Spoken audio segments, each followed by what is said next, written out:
Toy makers are gathered in New York for an industry trade fair. But while they show off their wares for the months ahead, the firms really have their eyes on Washington.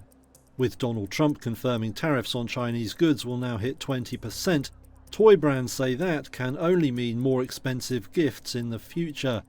Tim Kilpin is head of consumer products at industry giant Hasbro.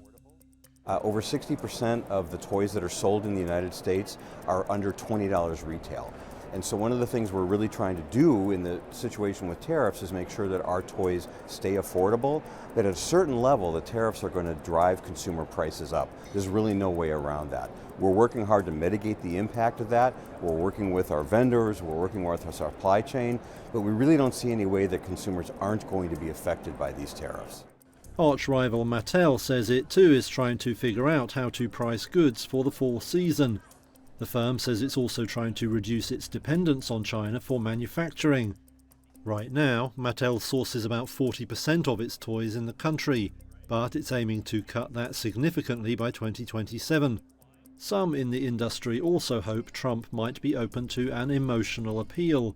Industry Association President Greg Ahern argues playthings should be left out of the trade wars.